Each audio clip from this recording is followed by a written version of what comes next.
आज हम काल चक्र के बारे में जानेंगे। जैन धर्म एक स्वतंत्र एवं विश्व का सबसे प्राचीन धर्म है। अतीत और वर्तमान धर्म के नेताओं की यह मान्यता है कि जैन धर्म का कोई आरंभ या अंत नहीं है। यह वे अनादिकाल से कहते हैं, कोई समय अवधि नहीं, और यह कोई अतिशयोक्ति नहीं है। लेकिन जैसा कि आज की दुनिया समझती है, जैन धर्म की शुरुआत भगवान ऋषभदेव, जैनियों के पहले तीर्थंकर के आगमन के साथ हुई है।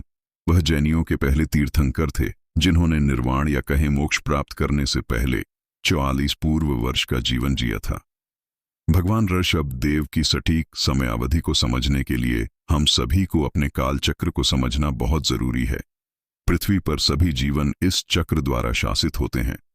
कई काल चक्र वर्तमान से पहले ही खत्म हो चुके हैं और 5वां काल चक्र जिसमें हम रह रहे हैं। इस चक्र के आकार का वर्णन करने के लिए 6 टुकड़ों में विभाजित एक चक्र की कल्पना करें।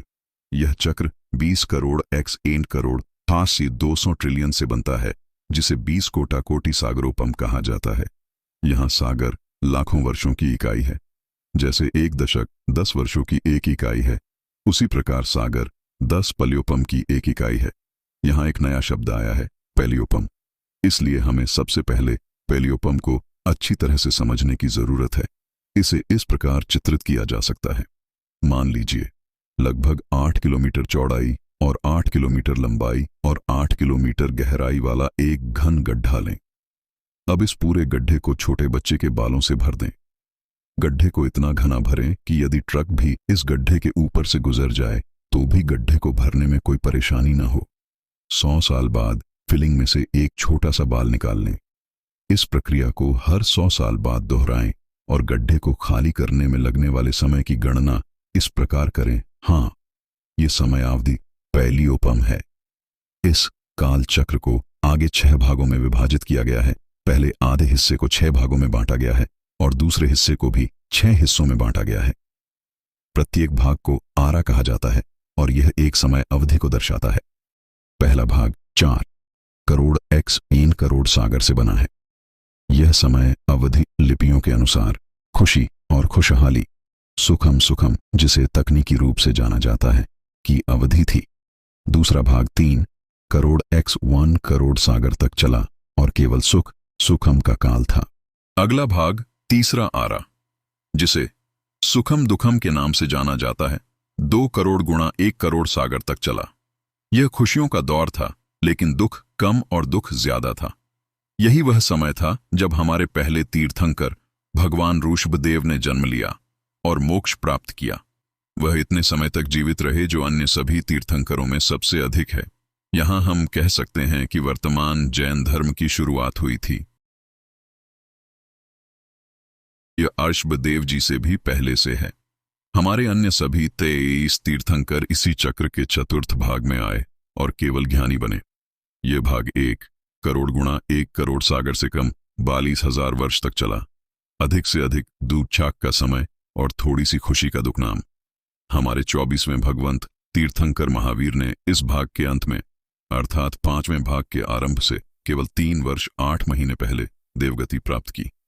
यही कारण हो सकता है कि वह हमारी वर्तमान पीढ़ी के बीच सबसे लोकप्रिय हैं। आप और मैं, हम इस समय इस आधे चक्र के 5वें ARA में रह रहे हैं। इस भाग का विस्तार 21,000 वर्ष है। हमारे पास अभी भी इस भाग का लगभग 18,450 वर्ष शेष है। इस समय अवधि के बाद काल चक्र का 6ठा भाग शुरू होगा, जो अगले 21,000 वर्षों तक चलेगा, लेकिन दुख और उदासी की अवधि होगी, जिसे दुखम दुखम कहा जाएगा। यह भी अनुमान लगाया गया है कि इस भाग में जीवन बहुत कम समय तक रहेगा। मान लीजिए अधिकतम 20 वर्ष और अधिकतम ऊंचाई 2 फीट होगी।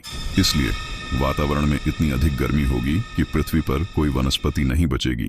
यहाँ तक कि आज हम ऐसे युग की शुरुआत की गंध महसूस कर सकते हैं। 6ठे भाग के अंत में काल चक्र का दूसरा भाग शुरू होगा, लेकिन बिल्कुल विपरीत क्रम में। 6ठा भाग 5वां, चौथा, तीसरा, दूसरा और पहला। चौथे भाग की शुरुआत में नई 24वीं के हमारे प्रथम तीर्थंकर वह भाग पृथ्वी का स्थान लेंगे और वह भगवान महादेव होंगे। तीसरे भाग में हमारे पास 23 और नए तीर्थंकर होंगे। ये आज तक मान्यता है। इस काल चक्र के अनुसार सबसे खराब समय अवधि अभी भी आने वाली है और 42,000 वर्षों तक रहेगी, और यदि हम ऐसी अवधि से बचना चाहते हैं तो हमें अपने और दूसरों के प्रति सच्चे रहकर इसी जीवन में इसके लिए प्रयास करना चाहिए।